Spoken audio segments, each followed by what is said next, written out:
President Abdel Fattah al-Sisi held summit talks with the Bahraini King Hamad bin Isa Al Khalifa at Al Sakhir Royal Palace in Manama on Wednesday. The two leaders discussed means of fostering bilateral ties, in addition to a number of regional issues and international issues of concern. Presidential spokesman Bassam Radi said that President al-Sisi thanked the Bahraini monarch for his generous welcome and praised the strong and historical ties binding Egypt and Bahrain.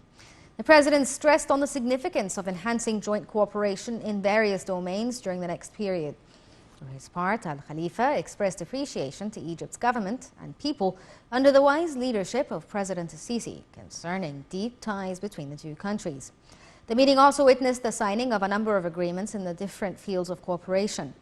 President al-Sisi was on the second and last leg of a Gulf tour that included Oman. Foreign Minister Sameh Shukri held a joint press conference on Wednesday with his Bahraini counterpart in Manama. Shukri thanked the Bahraini top diplomat and stressed the significance of diplomatic ties between Egypt and Bahrain. The foreign minister reiterated that the Arab security needs unifying efforts to face the current challenges, as he called for efforts to confront terrorism and its organizations. For his part, the Bahraini minister said that they had discussed supporting common interests for the sake of the two people, as well as intensifying joint cooperation in the economic and trade fields. He added that Bahrain asserted full support to Egypt in the Ethiopian dam issue and for its water rights. Moreover, the two officials probed means to foster bilateral relations and investment cooperation. The top diplomats witnessed the signing of a number of agreements and memorandums of understanding. Prime Minister Mustafa Madbouli congratulated President Abdel Fattah al-Sisi and the Egyptian people on the 9th anniversary of the 30th of June revolution. The Prime Minister's greetings came during the Cabinet's weekly meeting, where he also touched on the outcome of Qatar's Emir Sheikh Tamim bin Hamad Al Thani's visit to Egypt and President al-Sisi's visit to Oman and Bahrain.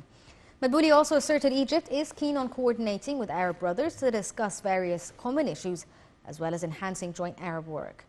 Mustafa Madbouli confirmed during the meeting the continuation of discussions related to the preparations of the 27th session of the Conference of States Parties to the UN Convention COP27, which will be held in Sharm el-Sheikh in November 2022. Head of the National Media Authority Hussein Zain sincerely congratulated President Abdel Fattah al-Sisi and the Egyptian people on the anniversary of the June 30th revolution. Zain said that the revolution will remain a symbol of will as millions of the great people of Egypt demonstrated in a historic scene to become a milestone in Egypt's history. He also noted that Egyptians united with the army along with the police to save the nation from chaos and collapse by the terrorist group who wanted to destroy the country and change its identity. Meanwhile, Zain affirmed that the efforts of the national media is still ongoing to back up all the nation's institutions' endeavors in construction and development, out of its national responsibility to highlight the country's achievements in different fields, as well as raise public awareness. The Air Defense Forces celebrated on Wednesday the 52nd anniversary of building the anti-missile defense system.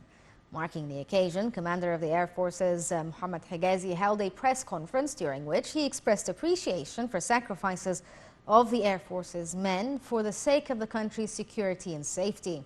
Higazi praised the Air Force's loyal battles and achievements and expressed condolences to the martyrs. He hailed the Air Defense Forces as Egypt's shield in the sky, who have important endeavors in all defense missions and operations. Commander of the Air Forces asserted that they will continue its strategy of upgrading and developing fighting capabilities and techniques.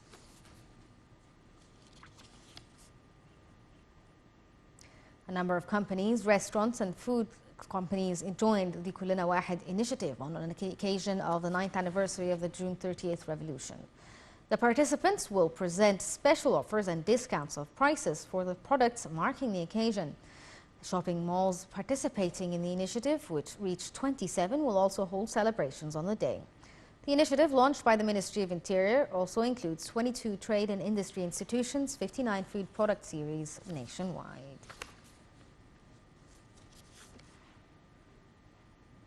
The new administrative capital is the target of urban community in the world with an area of 170,000 fiddans and includes 6 residential districts. Exploring the social housing program in the new capital, the biggest and most recent real estate project in Egypt and most important economically. Here's the story. The new administrative capital, the NAC, is the largest urban community in the world with an area of 170,000 fiddans and includes 6 residential districts.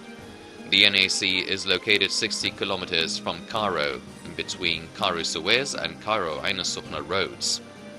The new capital also falls between the province of Greater Cairo and the Suez Canal, near the regional ring road and the Cairo-Suez road. Construction of the NAC started in 2015 and is taking place on 700 square kilometers, which is nearly twice the area of Cairo Governorate prior to redrawing its administrative borders.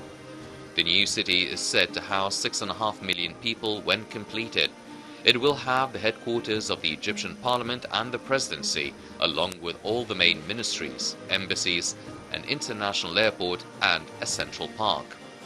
The city was designed to be an elegant, near new capital of Egypt, which is why the city's infrastructure is based on the highest international standard. The targeted number of residents for the first phase is about 500,000, along with about 40 to 50,000 governmental employees to be transferred into the new headquarters. After 3 years, this number is expected to increase to 100,000. The Ministry of Housing in Egypt has set up many projects in the new capital for average families, like Dar Misr. It aims to build 150,000 housing units in new cities. Almost half of these units are now completely finished. The second Masr project targets the upper middle class, where it includes about 40,000 units. The first phase of the NAC includes the Central Business District, which comprises 20 mixed-use towers. The NAC is the first smart city in Egypt with several huge projects in the technology sector, most notably the city's data center, security control center, and cloud data center. This is in addition to a project to establish and operate a city administration center, as well as a project to supply smart meters for all existing buildings in the NAC.